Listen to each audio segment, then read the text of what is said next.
थी। आपका फेवरेट गाना कौन सा है? जो शुरू का मेरा गाना था, जाने क्या ढूंढती रहती हैं ये आंखें मुझ में।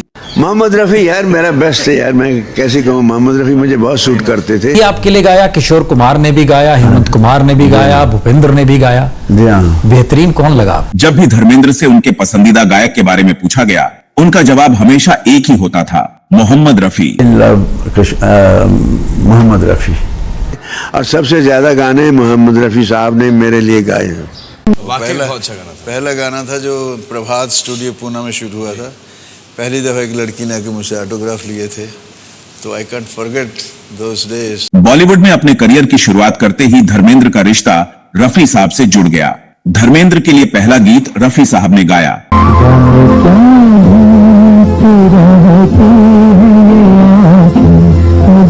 यह रिश्ता तब तक कायम रहा जब तक रफ़ी साहब का देहांत नहीं हो गया। रफ़ी साहब ने इस फानी दुनिया को अलविदा कहने से पहले जो आखिरी गीत गाया वह धर्मेंद्र के लिए ही था। यह गीत रफ़ी साहब का अंतिम फिल्मी गीत साबित हुआ। कहीं आस पास है दोस्त।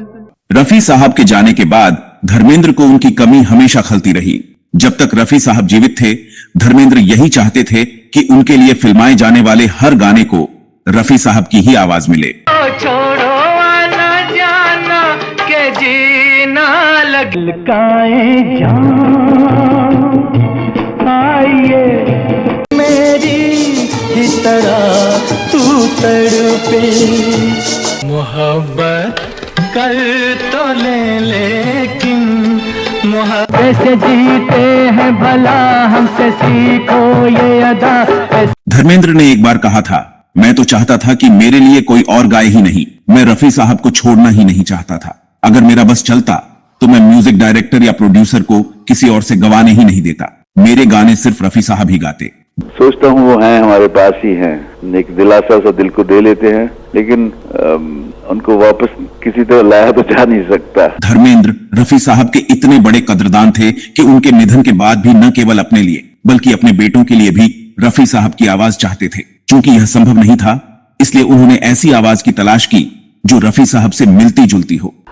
मैं चाहता था, मेरे बेटे की फिल्म थी बेताब पहली, कि वो गाना खुद गाएं। अगर रफ़ी साहब जिंदा होते तो वही गाते उसके लिए भी। एक इंटरव्यू में उन्होंने कहा था, अगर सनी देओल की पहली फिल्म बेताब के वक्त रफ़ी साहब जीवित होते तो मैं सनी के लिए पहला गाना उनसे ही रिकॉर्ड करवाता, मगर रफ़ी साहब 3 साल पहले ही इस दुनिया से रुखसत हो चुके थे। लेकिन बदकिस्मती थी हमारी, वो पहले चले गए थे। फिर हमने वैसी आवाज तलाश की, बादल यूं गरजता है।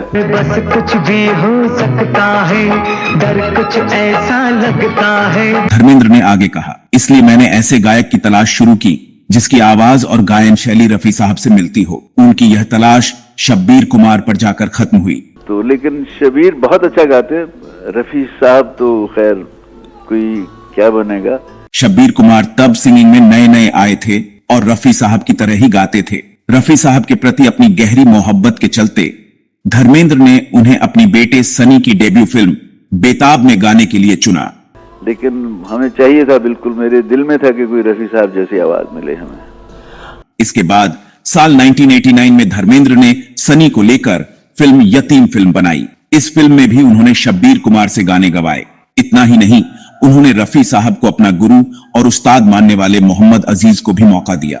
धर्मेंद्र ने आज तक चैनल को दिए एक इंटरव्यू में कहा था, रफ़ी साहब मेरे हर तरह के गाने को अपनी आवाज के जरिए मेरे किरदार से जोड़ देते थे। फिर कितनी पिक्चरें करवाऊँ, सब में जहाँ जहाँ वो आए वो लगता था, वो मेरी तरह से चेंज भी थोड़ा सॉफ्ट भी कर लिया था उन्होंने। सिर्फ मेरे ही नहीं बल्कि किसी भी एक्टर के साथ रफ़ी साहब यह कमाल बड़े आराम से कर लेते थे। जाने क्या ढूंढती रहती हैं, तो ही वो जज जाते थे। दिलीप साहब के लिए गाते तो लगता दिलीप साहब ही कर रहे हैं, शम्मी कपूर के लिए गाता तो शम्मी कपूर लग रहा था। बाकी भी अच्छे हैं, मैं किसी की बुराई नहीं करूंगा, सब अच्छे हैं। लेकिन मैं दिल से कहता हूं, अगर मेरा बस चलता तो मैं अपने किसी भी गाने को रफ़ी साहब के अलावा किसी और से नहीं गवाता। कई फिल्मों में उनकी आवाज मेरे किरदार के साथ इतनी खूबसूरती से घुल मिल जाती थी कि लगता था जैसे उन्होंने मेरे लिए अपनी आवाज को थोड़ा नरम या सख्त कर लिया हो। तो दोस्तों, आप इस धर्मेंद्र और रफ़ी साहब की इस जुगलबंदी के बारे में आप क्या कहना चाहते हैं? आपको यह वीडियो कैसा लगा? आप अपनी राय कमेंट करके बताइए। अगले वीडियो में फिर मुलाकात होगी, तब तक के लिए नमस्कार।